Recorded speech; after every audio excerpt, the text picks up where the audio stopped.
evening, everyone. It is a pleasure to be here with you all. Ah, Welcome once again to Let's Talk with Dr. Greg. I have a very beautiful lady in studio. I have been waiting for this opportunity for some time. It's good to know that you can be on the same team with a person, you can see them grow, you can see them master themselves. And it is a pleasure to be able to have this sit down with the legendary Honorable Deon Hemmings McCarthy. Now, one of the things we find is that sometimes the pioneers usually go through the roughest struggles. Because I remember when we started out the journey and we saw what Dion was doing, it seemed like it was only her. And she paved the way for herself and she paved the way for other hurdlers to come forth and be able to find the best version of themselves.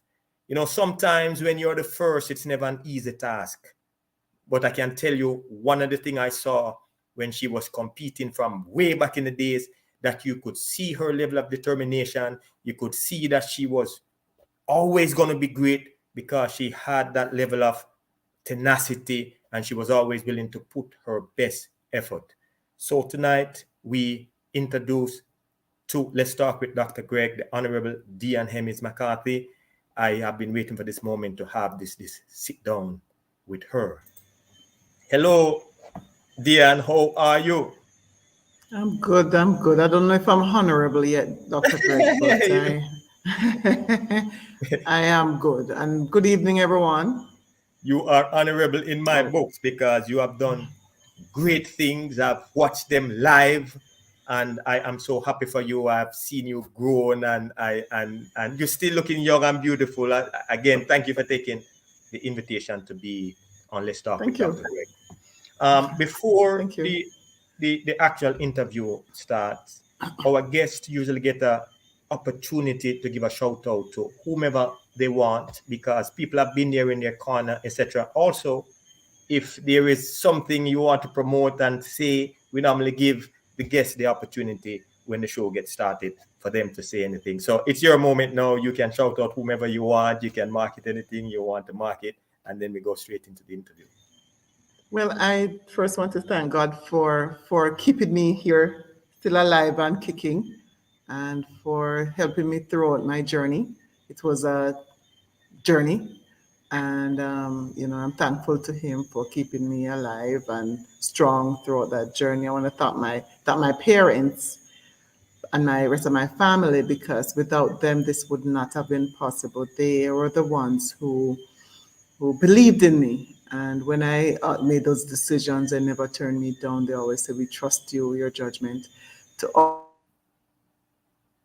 all my fans, far and near, I really thank them for believing in me and supporting me and cheering for me. My coaches, Bev Kearney, Josh Colbert, who is now deceased, Jahan Colbert, who is still at Central State University, and all the other coaches, Pat Anderson, my mentor, and all those in Jamaica who helped me in the early of Dr. Paul Auden, can't forget him, who helped me throughout this journey. And I'm really appreciative of it. And I'm doing my best to give back what I got to the younger athletes out there.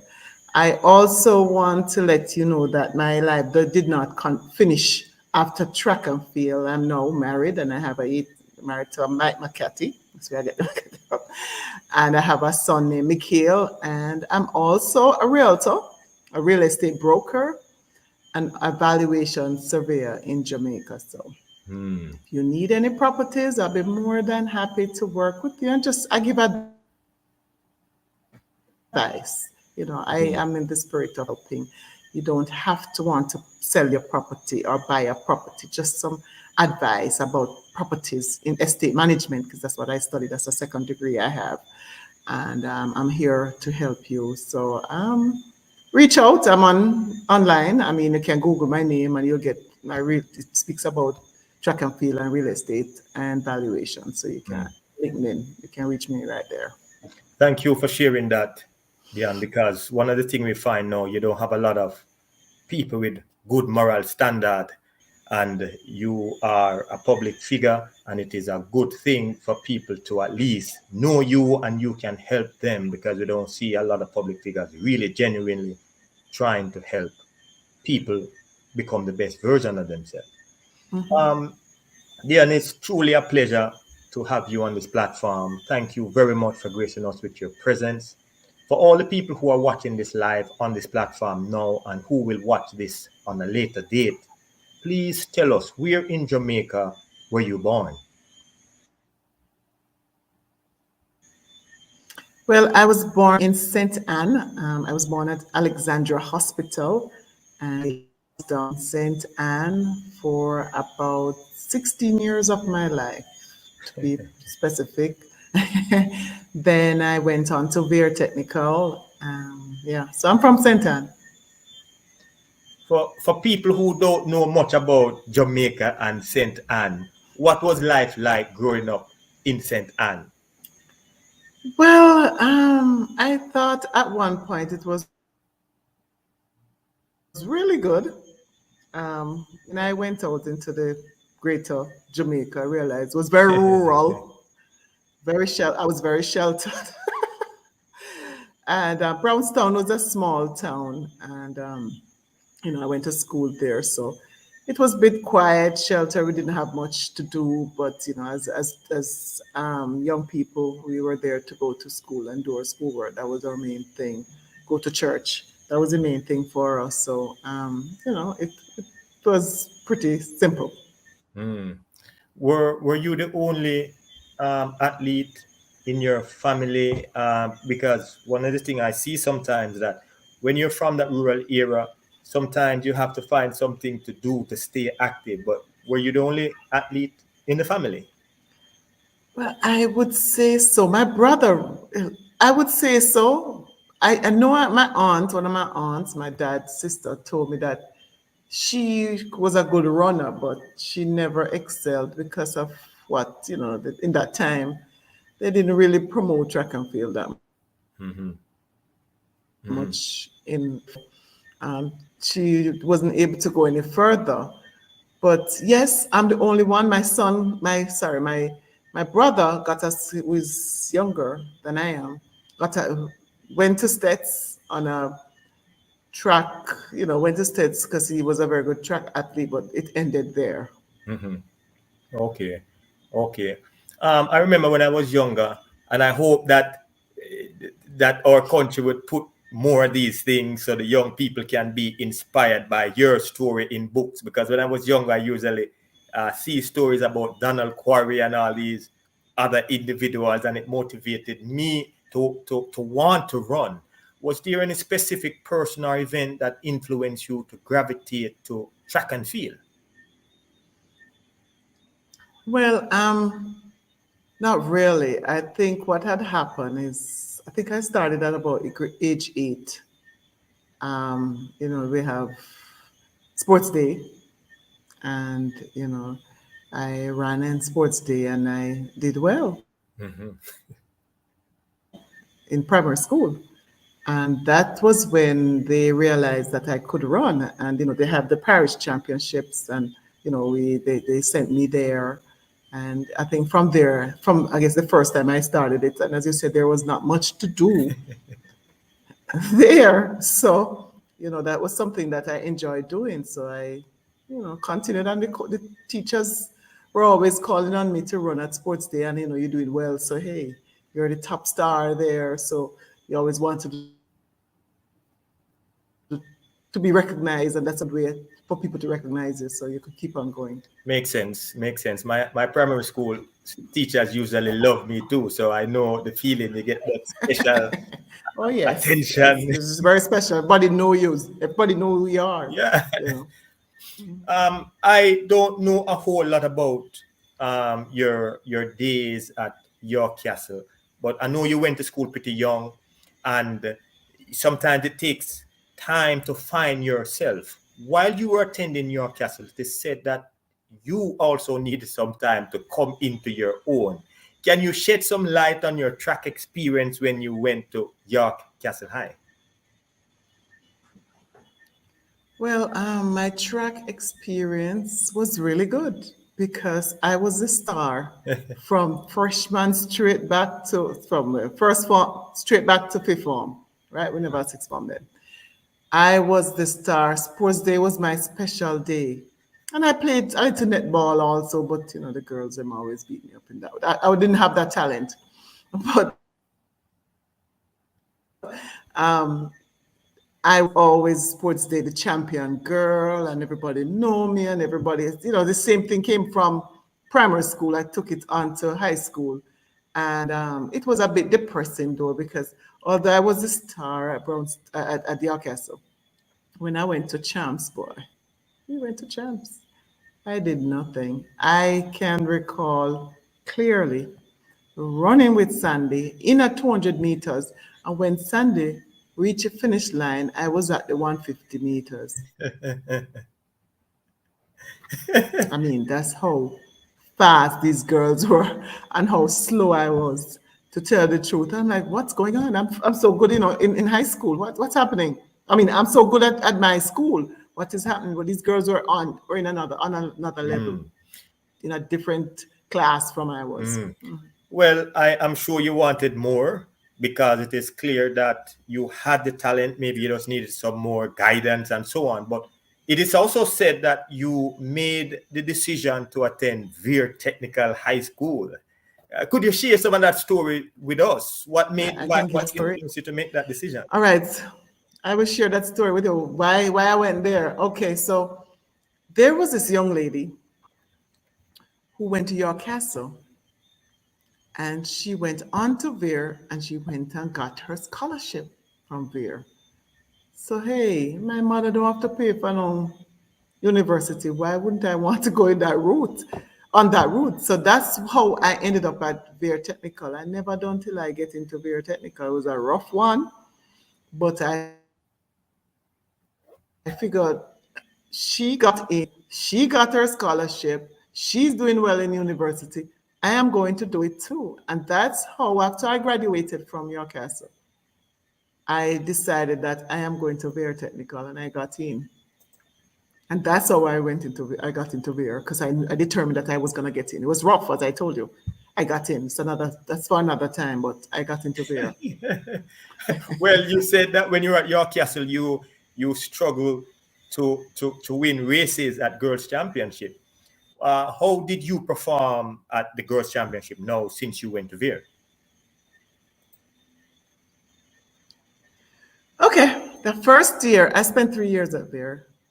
The first year I went, I think they call me bench captain and stiffy dread because I was in another class. I couldn't run. The way I ran was really stiff. So they laugh after me. They give me nickname, and it was a rough time. Bench captain. I went to champs, but I was the one who carried the bags and everything. Mm. Who would The second believe? year, same too. Second year was the same thing. I trained, but I couldn't make the team. The second year, it was the same thing. I went to champs, carried the bags, just couldn't do anything. But I'm still training. The third year, no, was when the breakthrough happened. I I ran the hurdles. I came either up to now, I don't know who comes second or third between me and Deon Rose, deceased Deon Rose. Bless her soul. Michelle Freeman won between Dion and because I guess they both have a name Dion. I mean, at one radio station would say Hemmings and the other one would say Rose. So, I came either second or third in that 100-meter hurdles race, and we won the 4x1 record breaking time. There's some lights. I see some light shining in my ear, my angle there, but it was still not good enough to make the team to pen release. Or I was a bit too old to go to the junior championships. So I didn't go to the trials there. but still was not good enough to go to the championships, to pen relays with the team. I mean, I sat out there, watched and cried that team left without me. They said that because I didn't have much experience. Yeah. Well, Oh, yeah. Diane, who would believe that the first woman in Jamaican history who couldn't Yep. even make the Veer team? This is why I oftentimes say that it is important for people to stick to their dreams and continue to work towards it, because sometimes Yep. people quit before they make the breakthrough. So you spend 5 years at York Castle, you spend 3 years at Veer, and it is upon your last year you were able to to establish That breakthrough. yourself. I mean, and I did very well. I figured because I think I was good enough to make that relay team, but they couldn't disappoint some of the other people that I beat, and they were the ones who have been winning all the time.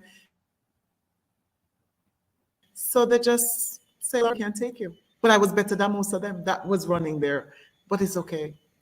Cry like a baby watching the team leave. Did you get a lot of scholarship opportunities during your All right. life? So what happened now? After that, yes, I got it was me and three other athletes, and I um got it was two girls and two boys got a scholarship to College of Southern Idaho. Unfortunately, the three other athletes got their what do you call it? They call it the thing, the letter that I sent to you, Transcript. the I-20. Oh, the I-20. Okay, okay. I-20. Mine did not come. And when it came, I think it was October, I got a registered note from the post office in Hayes that there's Register letter. a letter there for me, registered letter. Mm. When it came, it came too late. It's too late to go. Anyway, only God knows. I'm happy I didn't go because the other three did not continue at the school. They left right after they went. It was really tough, I heard.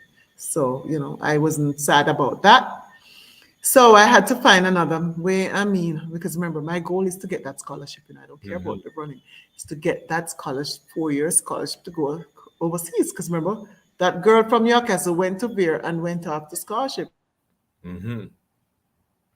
That is all I'm thinking about. Did not think about anything else. So I went back to Dr. Auden and I said, because he was the one who was helping us there. And I said to him, there was this other girl now, because I always have somebody I look up to idolize them. There's this other girl now who went to Veer, didn't get her scholarship. She went to the Alcan Track Club, spent a couple months and got her scholarship. There we go. That's what I did. So you felt then that you could follow in that similar. And I went there the January. Yes, go ahead. I'm listening. That similar footstep. So Yes. So I go ahead, man. I'm listening. continue. So I called Dr. Auden because he was the one who did it. Asked him about it. He said, yes, it's possible. He linked me with Mr. Pat Anderson, who said, no problem, man. January, I think it was the same year, was Gilbert too. And we had Gilbert in September, October. So I didn't go up there until January. I stayed by his house, train at Alcan, run for the club, and by August, the end of August, school had started about 2 weeks before when we got there. 2 weeks in September, I was in school, in university, Central State. I Mm. got in, and I got in because there were six of us, six junior athletes. That was at Bear, got in, was like a package deal. They and Mr. Anderson and the coach, Mr. Anderson and Dr. Odd make an agreement that if you take those six athletes, you have to take me too. Because remember, I wasn't in high school anymore, and I'm not a junior anymore. So And that's how I so got you're that scholarship. so you're saying that the great Deon Hemmings McCarthy got her scholarship through a package deal? Package deal. And Yep. God is so good Package deal. because look at it now. You can tell your story, how hard it was. I'll tell you what happened to those athletes when I won. Yeah, yeah. I I'll want to tell you hear the about story. those six athletes. Those six athletes when I won was crying Hmm. because they knew the story. Makes sense. They knew the story. Well, I know some of those athletes who went to Central State. I used to compete against them, Anthony Price and a couple others. You're right. Yeah, yeah. They came after, but it was Mm, like Carolyn and Sterling and a couple of it's two guys. They didn't stay, and the four girls, six of us, five other and plus me, six. So we had four females and two males. Two males left, but all of us endured to the end. We stayed. I used to hear the stories as the people saying that Central State was a rough environment to be in, to train and still compete. What was that transition like for you, leaving high school and now at Central State? What were some of the challenges that you had to face? All right. Our first year, we didn't have a track. I mean, didn't have a track the first year, so it was very difficult. Now, my freshman year, I we trained when we can because there was no track, there was no indoor field. Remember, it's Ohio. We train in a square gym with a rubber surface. We go outside when we can when it's not snowing, it's cold. It was very rough. I mean, I remember the coach tell me one day when we got there, I'm so cold. I'm saying, go send me home on a banana boat. I cry. But yeah, I send me home on a banana boat. But I remember training. Training was rough, and I mean it's up to the individual who wants it because you don't have to go out there and train. I mean, half I tell you don't say the coaches and stuff, but for me, I figured that's what I came for, and I have to do it. Mhm. And I know the first year I was I ran the 100 hurdles. My gosh. And I usually run with Lavana Martin because the coach is a 1960 something Olympian and Olympic bronze medal. And so you know all the big coaches and all everybody so him can get us in the big meets. And every time we run freshman year, run the hurdles me come last. I'm like, no, geez, this not gonna work for me at all. Then my sophomore year, I saw a Jamaican young lady running the 400 hurdles. So I said, Coach, I'm going to try this. He said, yes. The next meet I tried it, I ran 63 running. You ever run the hurdles yet? Not at all. Not at all. Okay, all right. So if you thinking about going over the hurdles for the first time, 400 hurdles, run up, stop, jump. I ran 63. And I'm like, oh my gosh. Then that year I went to the finals and run around the hurdles. Yep, freshman year. I think it might be the freshman year, my freshman year. Yes, my freshman year. So my sophomore year now, keep on training. I think my sophomore year, after I ran the 63, that was another motivation because I find things to motivate me to keep on going. So everybody come to me, all the coaches, and you run 63 and what run and jump over the hurdle? Man, that is good. So it's a motivation. Why I have to train, because it's something that look like it's mine. So I'm going to continue training on it, training for it. So my sophomore year, I trained. I think I won. I think I won. And I think that must have been the year we went to, started, that must have been the year we went to, I kind of mix the years up, but I went to the Jamaica team. No, it couldn't be, it has to be my senior year after I finish. Anyway, so sophomore year I won NAIA or championship was NAIA. My junior year I won I decided that I'm going to trials because Mr. Anderson kept on reminding me, you need to come to trials, you need to come to trials. And my junior year, I think it was 91. Yes, 91, Tokyo. I went to Tokyo. Gregory, did you go to No, Tokyo? not. I was still in high school at the time.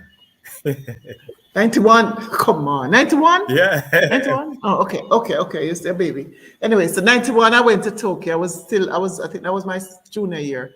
And I think when I went to Tokyo, and I had such a grand time at Tokyo.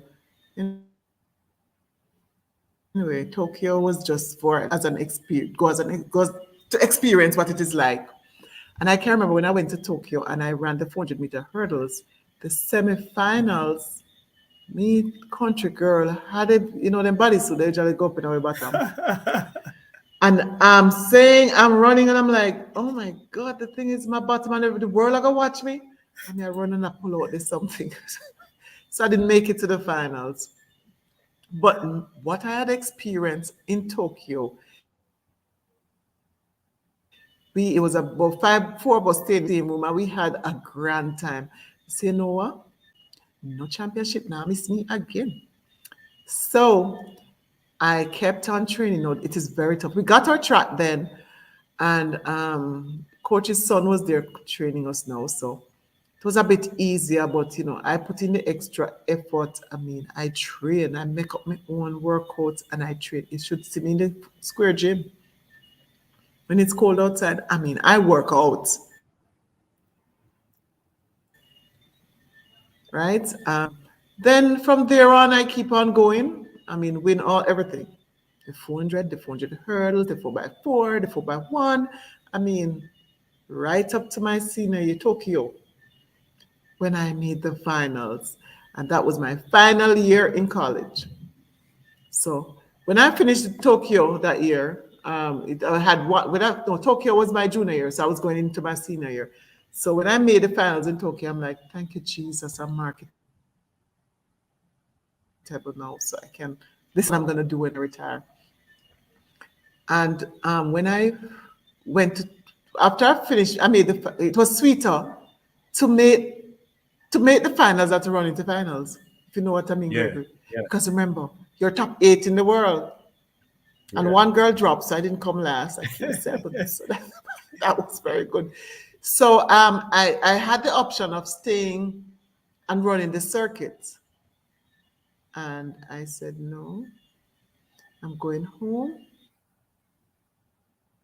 and I'm going to finish my year, final, my senior year, and leave because I don't want to have to go back and I try finish school because more than likely, if I go on the circuit, I would not come finish my going to start school on time. Let me finish college first and start and go and get into it. And that's what I did. That was the best decision you made. I didn't know so much about your struggles to um, uh, State, Central Central State. State. And it is a powerful story still, because a lot of people think that everything is always so easy for us. They see you and they see you winning these medals, and they always thought that you were that great. When I was looking at some of your stats in college, for somebody who started jumping over the hurdles and now becoming that great, it is said that you had 7 national individual collegiate title, and that you were a part of the 1991 and 1993 national championship team. The question I want to ask you, Deon, is what was the process like for you? And I know you talk about staying in the cold and running around those circles and everything, but what was the process like for you in terms of preparing for these championships to deliver the level of performances that you did, to be able to capture so many titles and still wanted more? What inspired you to really want it more and more and more?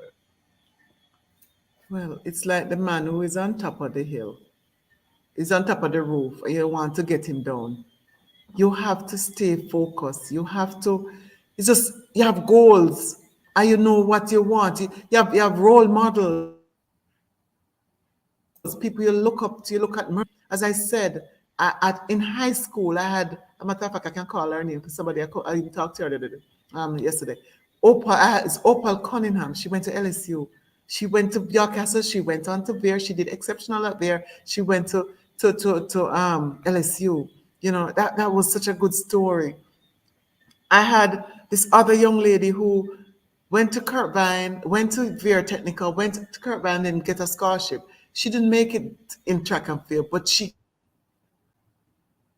got her scholarship, right? It's an opportunity. You look on persons like Merlin and Otti and all these other people. I remember 88 Olympics. I sat at home and I listened to them leaving. I'm like, my God, it must be hard for you to make it to go to a championship Olympics like that with all everybody, top people around the world. I mean, when you look on that, you're like, wow, these athletes are so great. So when I look at all these things and I said, I want to be like them. What does it take for me to be like them? And I keep on working because as every time I go and I'm looking to achieve something, I look on somebody who is better off than me and who has achieved more than me and try to aim to be or be like that person or even better than that person. That's beautiful. That's beautiful. And I love what you're saying, because I know that greatness is not something that you rush. But if you have the talent and you don't have that drive and the commitment, you're just never going to get it. And it showed that this is something that you want. In 1992, you made your first. Let me tell you, let me tell you about especially with Central State. After 1991 in Tokyo, and I said, boy, nothing now stop me from make this a trip here again. And it was very difficult because when track season finished, remember we have to continue training and to be out, have the determination to go out there and train by yourself in the summer. It was not easy, but as I said, I'm happy I went to Tokyo the year before because that was my drive to keep on going. Amen to that. Okay. Amen to that. Well, we started to see the results because in 1992, you made your first Olympic team, headed to Barcelona, Spain. You broke the national record in the semi-final. You made it to your first final. You finished seventh. I want you to share with us what happened in that race and how did you feel about that performance? And what did you learn from that experience that made you improve so much in your future performances? Okay. So 1992, I knew I trained hard. I went to the championship, won, and I went to the Olympics. Hey, everybody, your first Olympics, Gregory. I know you went just to have fun, just to see what it is like.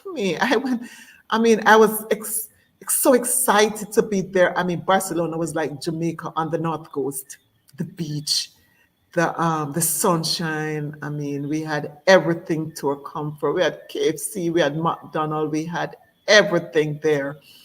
And I was having a good time. But I knew, as I said, it was experience. And I went out there and all I did was my best. And I made it to the finals. It was a big motivation for me. Hey, I can do it too. Hey, when I made it the finals, I'm like, guys, I don't have to run the finals because I made it to the finals. The journey begins. I know I'm marketable and I'm going for it. So it was a step in the right direction because when you leave college or when you leave as a Jamaican or as an international student leaving college, you don't know what you're going to do when you come out of college. For me to know 1 year before I graduate from college, hey, I was really excited. And I knew after competing in that race, and I know how hard I train and how hard I didn't train and what I need to do because I know my body, Mm-hmm. you know. So I know I need to take it to another level just to get there. And I was very excited about that. And 93 was when I decided after I finished college, I decided to take my game to another level. So I went on to bigger and better things. I went to a new coach. You have to step up to the other level. It was very tough for me down there alone to train by myself. Thanks to the coach, Johan, who helped me a whole lot. Me and him out there, me and him and God. Mm. And, I knew that in order for me to get to that next level, I have to find a coach who could take me to that next level. And there goes Bev. Bev came into the picture then. I, Well, I decided to go to Texas with mm. All right. And I was just about to straight ask up. you that question. I was just about to ask you that question too, because based on my experience and based on talking to younger people too who making the transition, that when you officially went pro, that you did encounter some challenges, because sometimes we as spectators, we sit on the sideline and everything look good, you running well, and but I want you to They tell don't us. know where, yeah, they don't know. Well, you can tell them you relocated to Texas, Austin, Texas. Could you tell us what were some of the challenges you faced, because you're now on your own, you're now in the pros. What were some of the challenges, and how were you able to deal with some of these challenges, if there were any? Well, there are a lot of challenges. No, first you have to have a coach who is by your side because you leave college, you're on the dorm, you get everything from the school, and now you're on your own. So, Bev, when I got up, she got me an apartment. About 5 of us were roommates. Um, and we rented a house, and we struggled. I don't think I had a. I think I might have had a contract, a little contract. When you start, get nothing.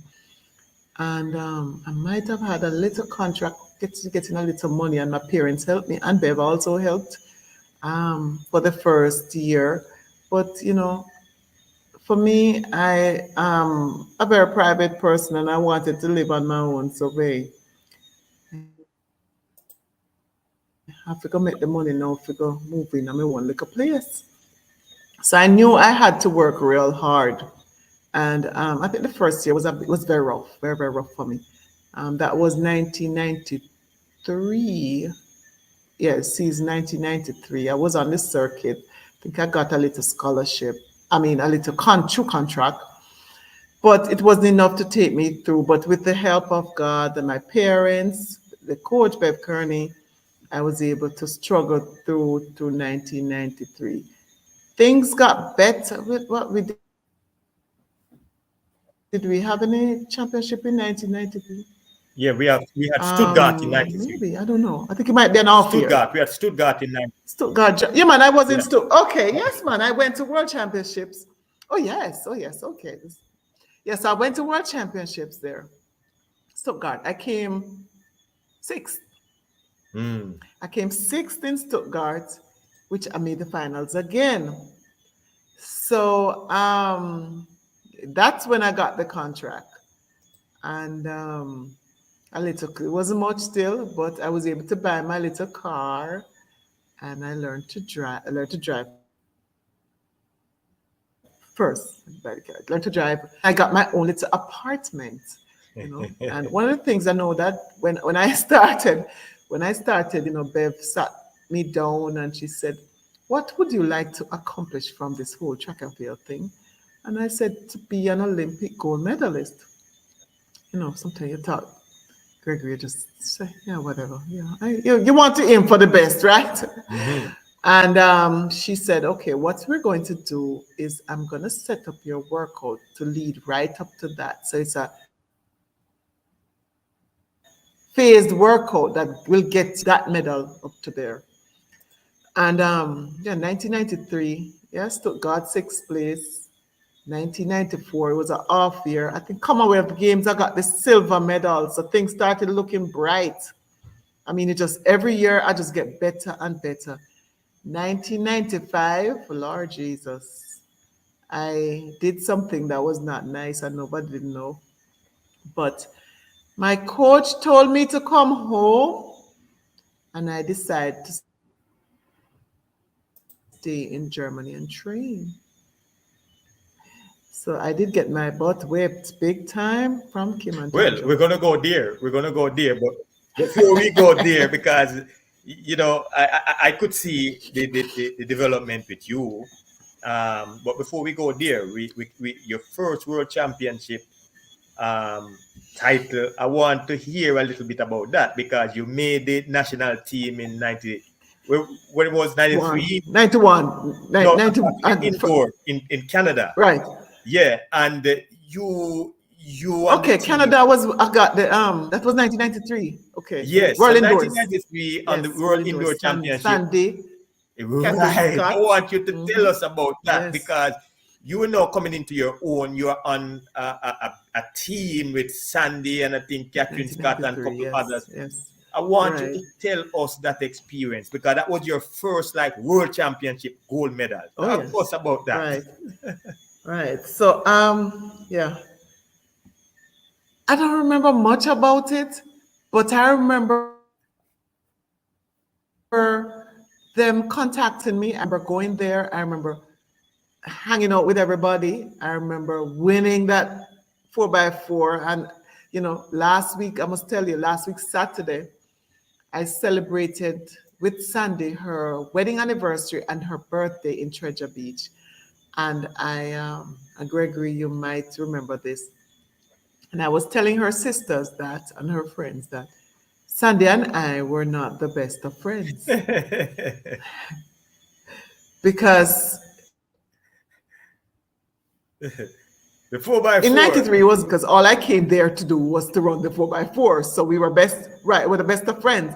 But when Sandy reached World Championship or Olympics, Sandy wants to sit with her team, she usually run things, and speak and talk about the relays, which I don't want to hear a word about no relay before I run my race. So she always go on the radio and talk about, yes, some people are not team players. People like Deon Hemmings who don't even want to play. Gregory, you remember those days. Yes, it's always a struggle. So Argue. it was so good to talk. Our sisters are like, really, that's how she is. It was always a struggle. So I told him I just ignore when I go to championship because she starts. As soon as she reached, she start putting her 4x4. And I wasn't hearing it. But it was really good. It was a really good team, and we ran. And there goes another motivation. Everything for me was a build up to the major one. And that was really good because I tried to find negative. I can take all negative things and turn them positive. I use a lot of negativity and turn it positive. I'm like, and that is what helped me throughout this whole process. It's rough, yes, but remember the Merlin art team, remember all those other persons who have done well. Why can't I do it too? There we go. One of the things I like with you that you were patient. Greatness is not something that you can rush. And I know that even though you wanted it, you knew that you had to wait your time. In 1994, you could tell that things started to come together for you. You finished second at the Commonwealth Games. I think that game was also in Canada.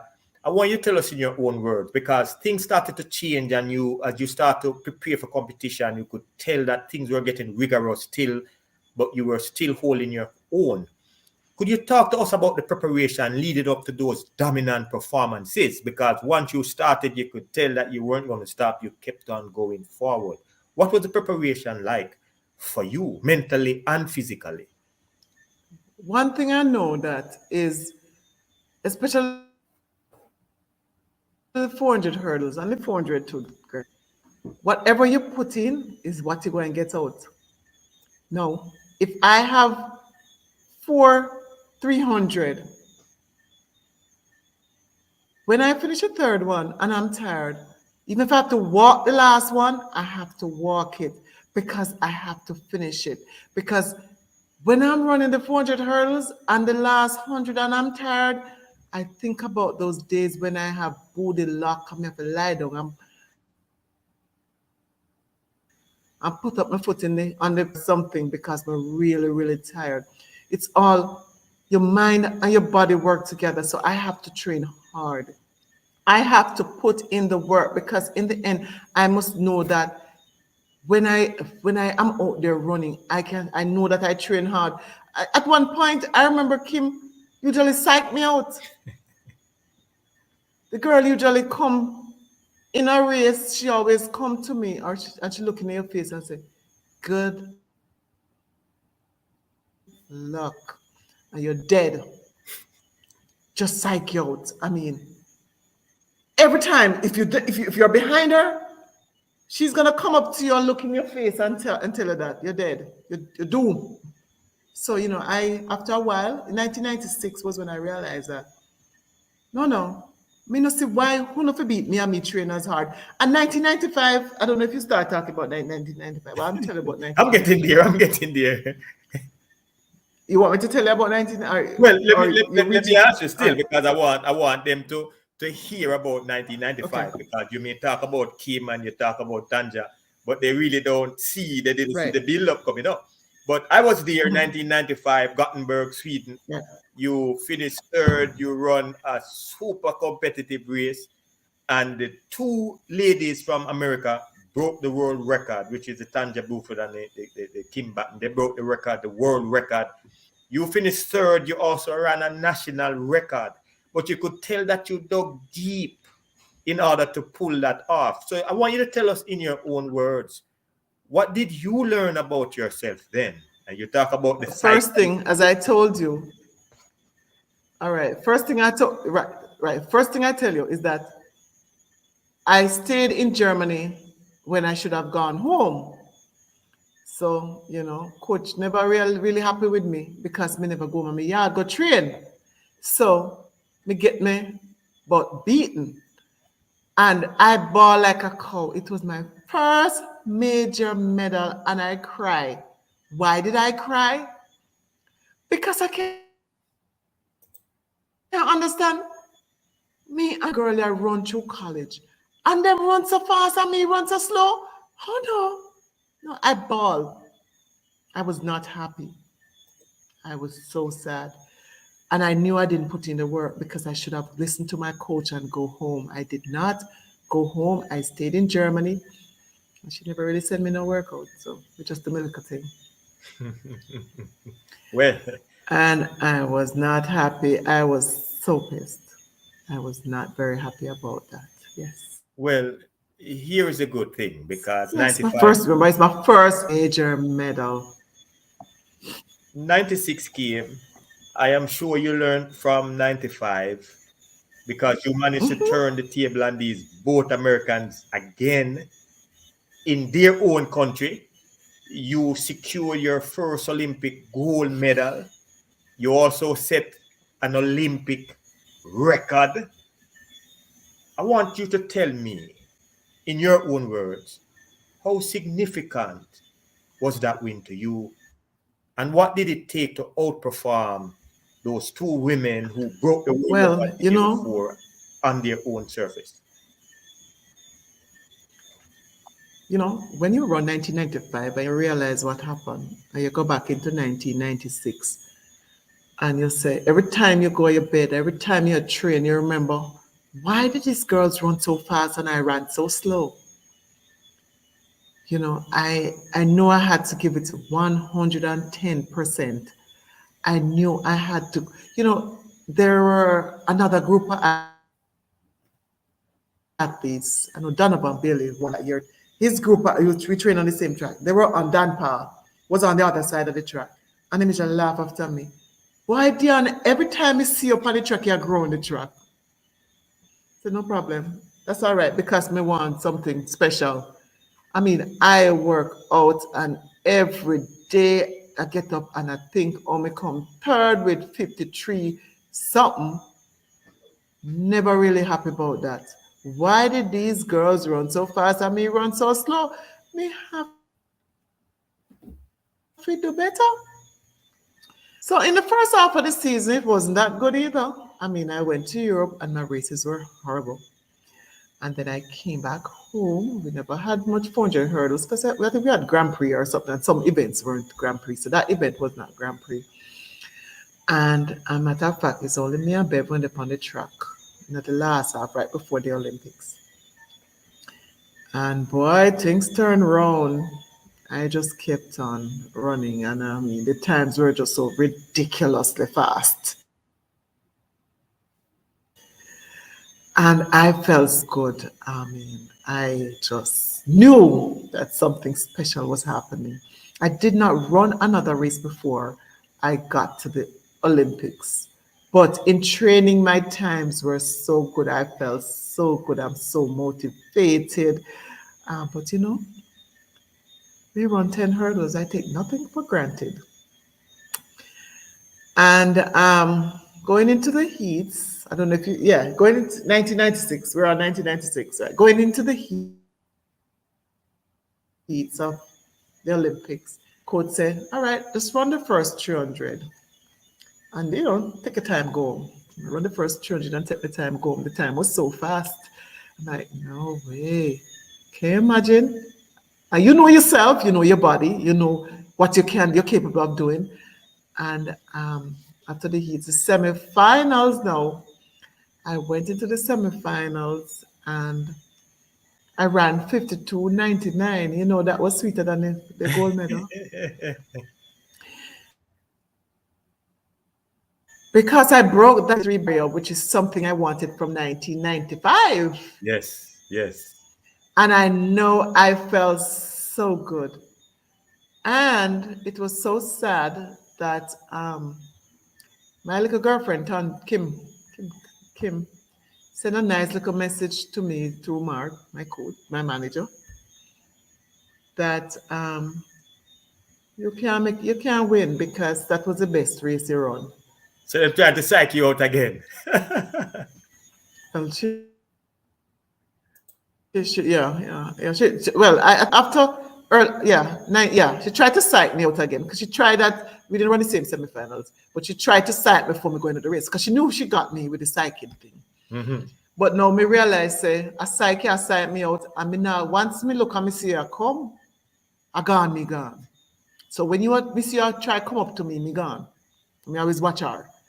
So she never reached me for sight me out of the finals, but she maybe was trying. And the finals, I just run, and you know, when you run, you know, the tunnel vision, you don't care who in the race. Because my strategy was I have a race strategy, and for the last 100, I go dead at the line, but nobody now catch me. And me come up for that 10 hurdle. Catch me if you can, guys, but I'm gone. So sorry. So so I know she was not very happy. Not very. And I know both of them weren't happy because I beat them in their country. Right. And the mentality was not good. But I have moved on and I've moved past that. And it was just my day. I've worked very hard, and I usually say, I'm not good. I remember, one of the things that helped me was that we're phased in whatever you do. There are phases. I remember when Sally Gunnell and Sandra Farmer Patrick was winning, and I was. Those are the days when I was coming fourth, fifth. And I remember when I knew when I'm on top, I knew that sooner or later I will have to go. So these are the things that I know about myself. And I'd used those right up to today, day that there's just a time and a place for everything. So It was true. my time. I went and I did my thing. I won Jamaica National Championship for 10 straight years. And sometimes I run the 400. Nobody does it anymore. I've run heats and finals in the 400 hurdles, heat semis and finals in the 400 meters, and sometimes I win it. One year I won it, both of them. Yeah. Nobody does that anymore. Well, one of the thing I don't hear people talk much about. So it's for me. No, I say one of the thing I don't hear people talk, and even when you did the interviews, it seemed like no one was interested in that mental strength because the things that you're talking about, that is how you can tell that you were a real champion because you weren't giving up anything. You get your level of sight, and know it was your time, and you knew. And I've always said that I wish that they would spend more time trying to figure out, we as athletes, to see what made us so great, what made you so great. Because I can speak firsthand, because I saw what you were doing and I can see the determination, and I saw when you started to win, and I saw how some people acted towards you because they wanted what you have, but they didn't see the level Feels of rough. work that you were putting in and the sacrifice that you had to make in order to be where you are now. I want to ask you this question because I was there, I saw the race itself, and I never took the time to talk to you about it because I felt like that maybe you weren't pleased. But in 1997 at the World Championship in Athens, Greece, I saw you ran a race. It was a very close race.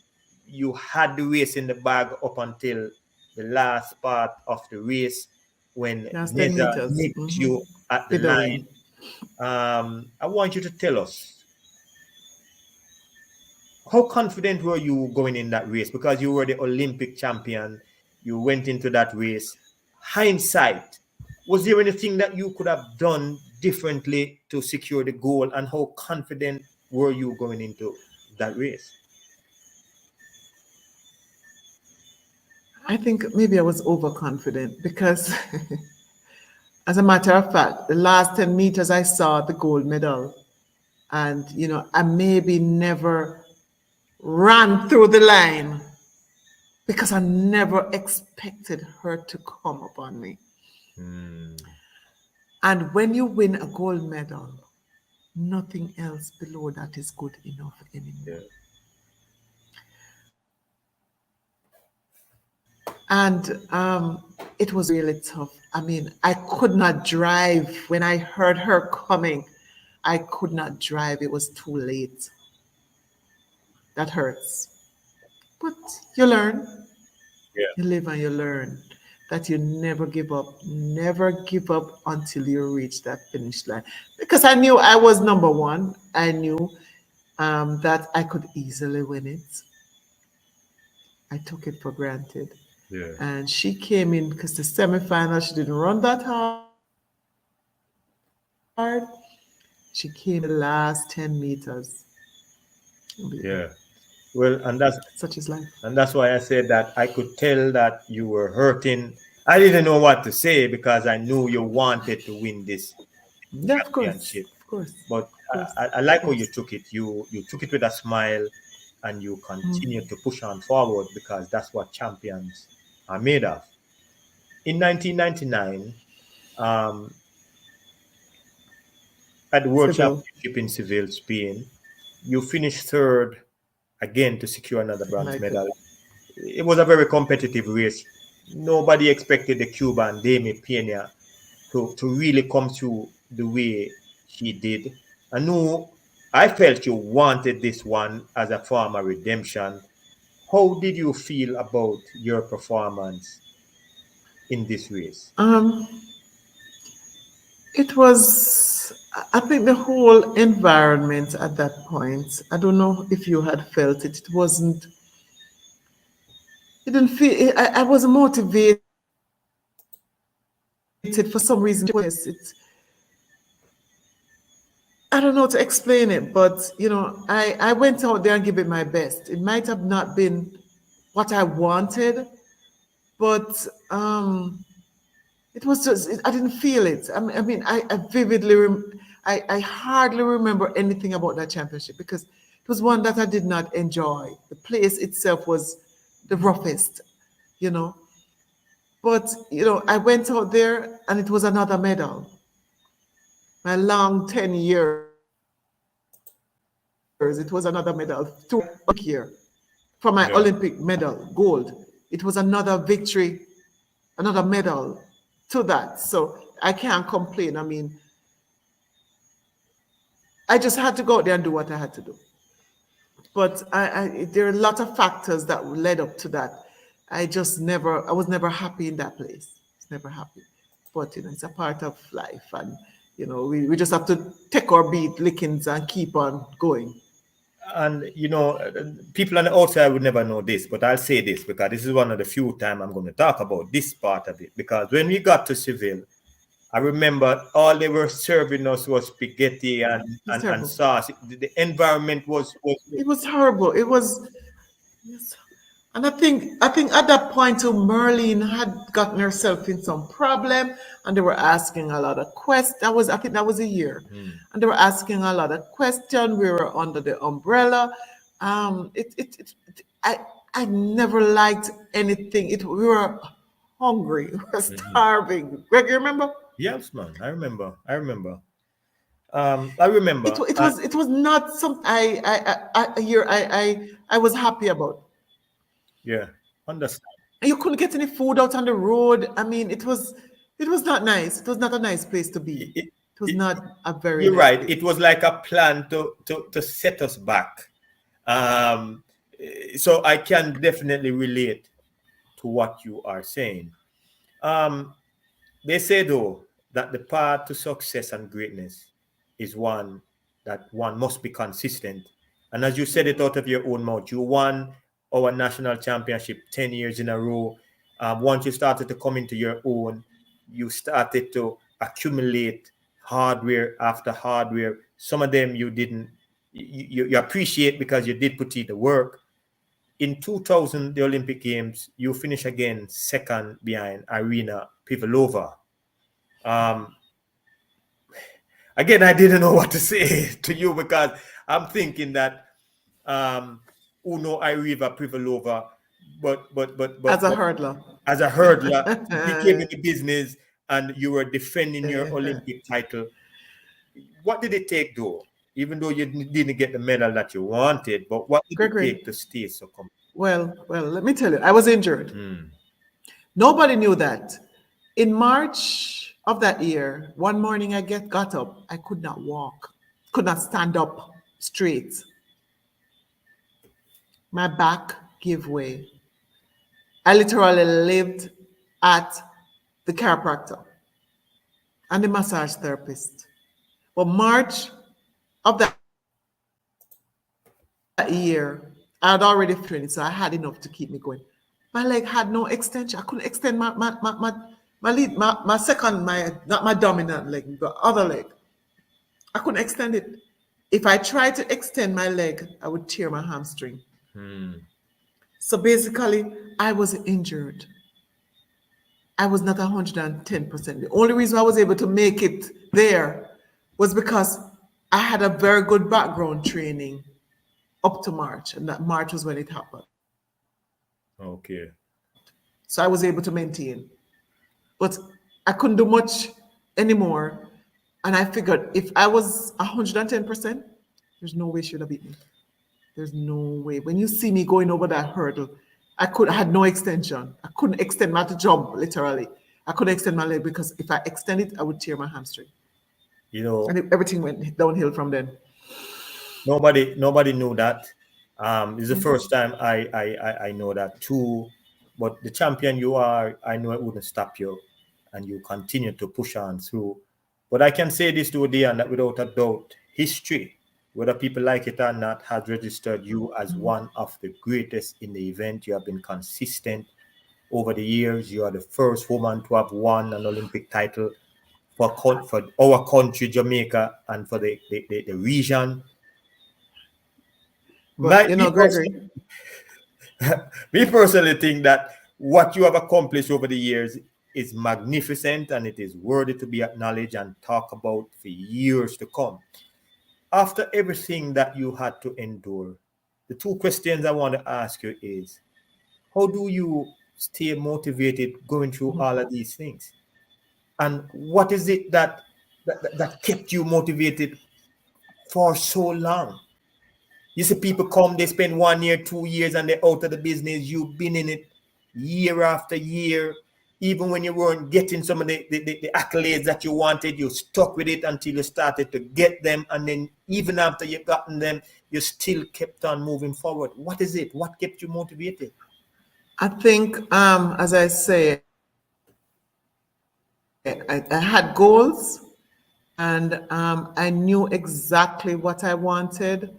I had people around me. I was in the right place also because being at University of Texas, they had a good group of athletes. You had Michelle Freeman, We had a good coach, and you had to perform. You had to perform. Bev Kearney don't joke. You had to perform, and you just had to do what you had to do. You see, you had people who you look up to, Merlin Otti. I was just telling them last week at the book launch that if I maybe had known that Merlin had not gotten a gold medal, and maybe that stressed myself out and wouldn't even come first, You love Merlin that much. I But understand. right, but I was just at that point. I don't care. I just was just going out there to do what I had to do. Anything I put my mind to, if I just go for it, whatever it takes. Me kiss my teeth for who, because as athletes, Gregory, you're a retired athlete yourself, and we go through hell along the road there, one whole heap of hell, and winning that gold medal, I cried night and day. I prefer sometimes I didn't win it because the amount of people were so mad at me because I did so well. And see, I went back. I may not have gotten another gold medal, but I went back and I did it. Got the bronze and I got the silver, And the only reason I never continued to is because I know I started late. I won the Olympics when I was 28 years old. So me not the time for a run up, a try run when me reached 35. 2000 Olympics was when I knew something was wrong. When I got up there, I said, yes, I can make it. But I know, oh, it's time to move on now. Time for me move on. I went into, I had to find something that I will enjoy. Mhm. Well, Something you that me know me I gonna enjoy. I know you have a first love now, and I'm gonna And he go had into. died because I can't. I know you have a first love now, and we're gonna go into it. But I want to ask you this question before I actually go into your first love. No, because I've seen it where you are helping to shape the minds of some of these young athletes in our country. And you have been through a lot. And I know these younger athletes too, sometimes they don't want to hear how hard you had to work in order to get it. But I've never seen anyone achieve greatness without putting in hard work. What are the lessons that you have learned throughout your career that you think you can use to help some of these athletes who are going astray so they can understand that moving from the amateur to the professional level is no walk in the park, and it requires certain level of mind and body. What have you learned that you really can help some of these athletes to become the best version of themselves? First, you have to be patient. And first you have to make sure that if your foot broke tomorrow, you have something to fall back on, right? You remember I told you that 1992 Olympics, when I made the finals, you have several persons who come and say, yeah man, go and go run on the circuits. Yeah man, me go get in a couple meets. No. My goal was to finish college before I go into professional. And I finished college. That was once I done that, me know me take it to another level. So I don't have to focus on two things. And some people might not be able to do it. But even if you do that, you're still in college and you take it slow. You maybe take 2 or 3 classes, but you have to look at it, it's your job. There's no part-time thing about training. It's either you're going 110% or you don't go at all. Because I know people who train today, not train tomorrow, especially the 400, all of it. I'm not going to say some. You have to give it 110%. And sometimes your coaches know best. So listen to them, because you see what happened to me in 1995? Never paid Bev no mind. And we spoke about it the other day, and I said that is the reason why I did not wasn't a part of that world record breaking series because I should have gone home and trained, as Makes she sense. told me, and I did not. And I regret it, Makes sense. right? So you have to listen to your coach and trust them and believe in them. Makes sense. Because you can have your coach here and then you call somebody else and I try get information. When you think about that workout there, the coach, you have to believe in your coach and believe in yourself and focus. What's your goal? What do you want to do? Yeah, Makes sense. focus. This is one of the few times, Dion. If I was not focused, I don't know. I would not have made it. This is one of the few times I hear you speak openly, so people can hear you and hear how passionate you are. And I used to see you see things, but you really don't see it because you choose not to go too deep in it.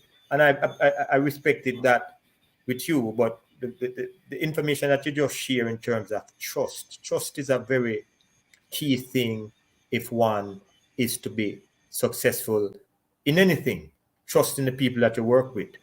I want to ask you this because I know that not a lot of people really got the chance to know you like that. I can say I know you. I used to hang out with you and everything. I know how you think to some I get degree. trouble. That's all right. It's a part of our whole series. It's real good. What would you like the world to know about Deon Hemmings McCarthy that they don't already know? I'm a determined woman, and that I guess they maybe know that anything I put my mind to will happen. Um, Someone who, is willing to help those who need help, and I'm here. I love to help people, and that's why I'm into the business that I'm into now. I give a lot, I advise a lot of people free of cost. So, whether track and field or anything, I'm here for them. And, I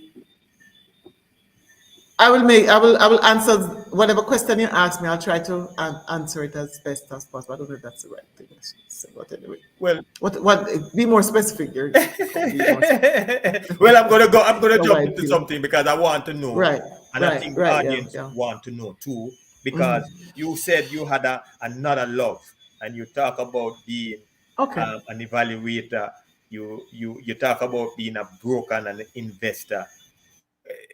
Tell us a little bit more about what you do so the audience can fully understand that you're Okay. multidimensional. You don't Okay. just do one thing. Okay. Okay. So now, when I won in 2000 Olympics, I realized that boy, that pain that I was feeling, I don't know if I go want to spend all that time to recover from it and come back, come run, and try to run. So I decided that, I'm gonna start looking into something else because when you retire and you go and you're going to be depressed. That's normal. I think it's pretty normal. So I want my transition to be very simple. So I said, Lord Jesus, what am I gonna do with myself now? I don't want a 9 to 5 job, but I need something where I can be all over the place because I love the greater outdoors. I was training outdoors all my life. I've been running track all my life. I need to find something to do. So, my mother, I helped my mother purchase a home in Florida. And I'm like, yes, man. I mean, we didn't get a realtor or anything. She saw the house she liked. I went down there and helped her with it and everything. I'm like, this is me, man. This is me.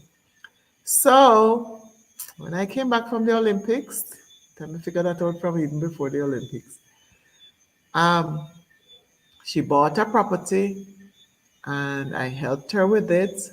And it was a beautiful house. in Austin, I got my real estate license. Yes, yes, yes. So I know my husband long time. We were friends. So um, yeah, I what 2000. I was still running. I mean, trying to run 2001, 2002. And I decided to give it up on 2003. While I was still doing real estate, I sold my property in Texas, moved to Florida, got married, pregnant, 2004. I was supposed to go to the Olympics, I didn't go. And I moved to Jamaica. I got my license in Florida, never practiced, never did anything in real estate. Moved to Jamaica, and then I attached with a broker, and I've been doing real estate ever since. I think my husband retired from the aluminum, he's an engineer from the aluminum company, and he went into real estate too, and we both started a company, and I've been doing real estate ever since. Now, real estate can be very boring at times. So I decided I want to do something else with my life, something to complement real estate. So I met the manager at National Land Agency in Mandeville, and he told me what I need to do. There's a school in Britain where a lot of them go to, and that's where I'm getting degree. And Gregory, all him do was to tell me the name of the school. And I went and I signed up in Britain and I did another degree in estate management.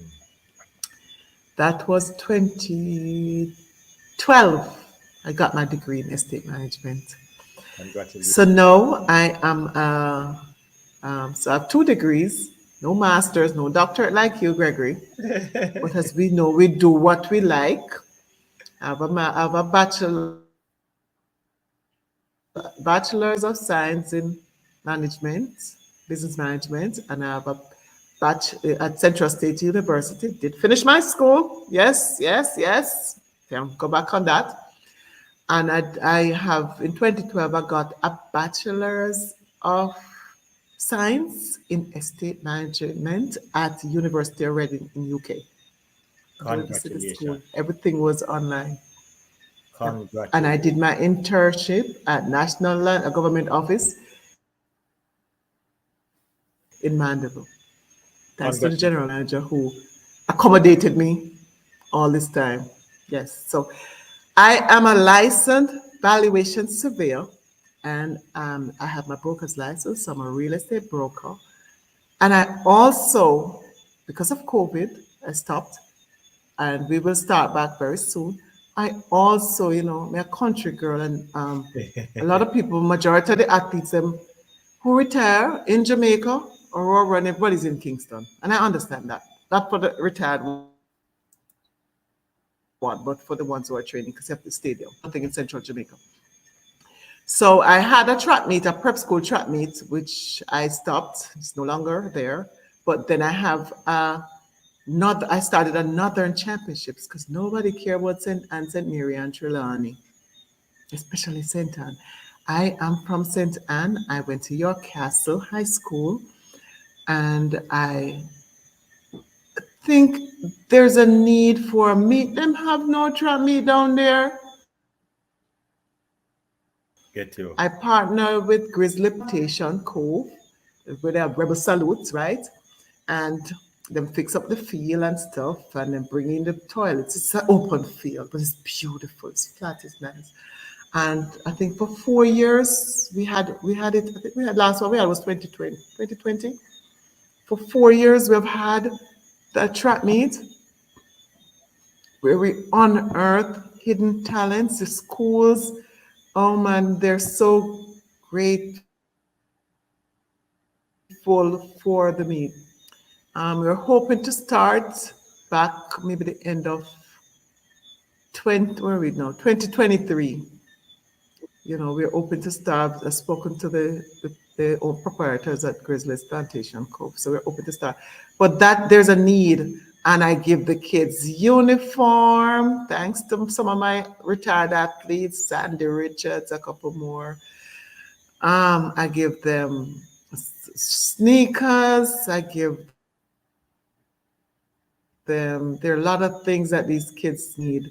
And I try my best to get them what they need so we can develop. Because if it maybe was for your castle alone, I would not have made it. But because I decided that I want to go on, I want to still continue to excel in sports. And as the principal at your castle, who I support very much because he was my classmate, so while I was in school, so I help him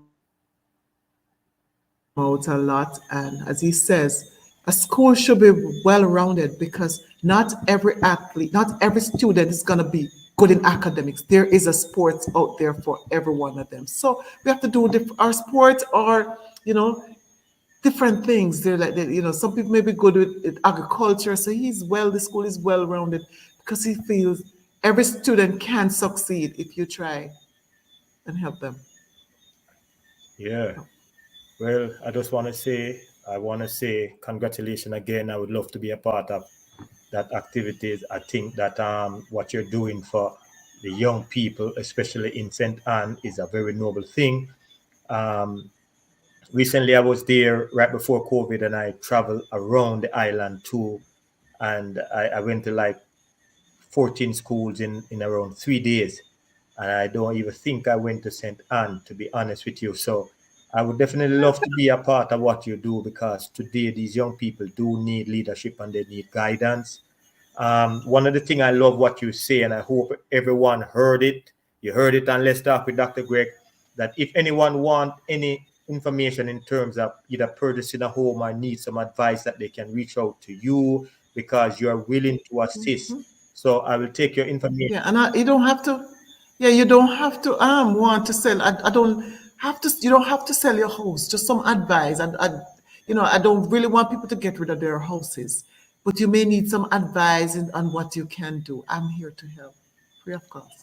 I love that. I love that. I love that very much, because we don't find people today who are willing to help.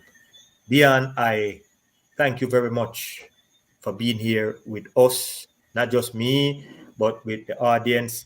Anyone you're watching this, please like this video and share this video, because we want this video to get to as many people. Dion really don't do a lot of interviews like this, and it took No, me a while I to don't. get. I don't like it. Yeah, I don't do many. I don't like it. I don't like everybody asking me questions and stuff. That's something I do a lot. And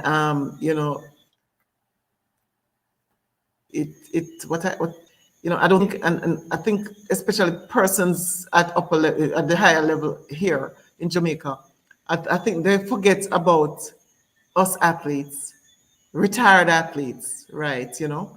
But they live in the present moment and they don't understand that, we as retired athletes have done a whole lot and have paved the way for so many around us today, younger ones today. Hmm. Dion, I can tell you that I thank you from the bottom of my heart for you taking your Saturday evening to spend it with us. I really appreciate you. You know, we go way back, and you know that I've always been a supporter.